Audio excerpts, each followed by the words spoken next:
Hey there, guys. Welcome to another edition of Jesus in Less Than 5 Minutes. I'm Chris, your host, and I just want to talk to you a little bit about Moses. Moses was a really awesome man that God called out of his life to go and be a part of something bigger than himself. And it was really difficult for Moses to step into that place because he didn't believe in himself. He didn't believe in the man that God believed in. Even God seen who Moses was at that very moment, but God also seen who Moses would be later on. And, Moses, he did a really great thing. He led the people out of Egypt, and he led all these people. He was over all these people, and out of that, he led up a man that would walk after him, a man that stood beside him the whole time and walked with him, and that was Caleb. But starting out, Moses is like, hey, I'm not the man for this job because I stutter a lot and I have problems, I have issues, I can't stand and, I can't confront people. But it said that God actually, he got a little bit upset with Moses, but then he said, you know what? Go meet your brother Aaron. I've already talked to him. He's going to speak for you. How awesome is that? God, instead of giving up on Moses, he provided a way for Moses to fulfill. He was not going to let Moses step out of what he was called to do.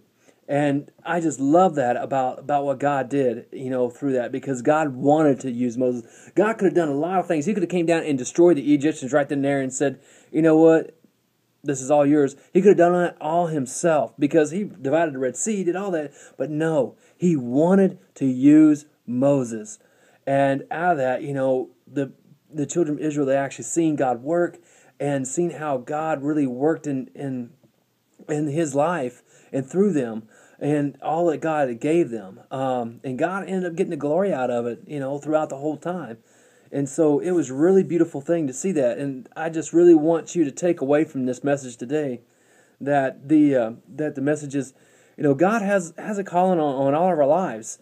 And sometimes it's hard to believe that, But just as I heard today about John Maxwell, he was in an interview today, I heard, and he said, if you're doing something that you can only be a 5 in, stop doing it because you're wasting your time.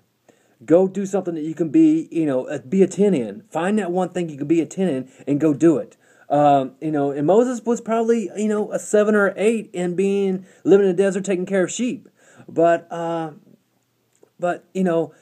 he became a 10 in leading the people of Israel, all because of what God did through him. And, we all need help in our journey. And even Moses needed help because his father-in-law Jethro came to visit him.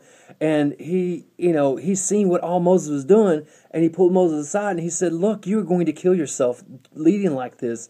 He said, this is too much for one man to do. And Moses was meeting with everybody in there, telling them what God had said. And he said, why don't you set up leaders from, 10 leaders here, 50 leaders here, 100 leaders here, and they can pass the message along. And that's how, that's a great way to lead. And even today, they still use that same concept in leadership today, in corporations and everything else. Instead of trying to address everybody at one time on certain things, they still use that same leadership style today.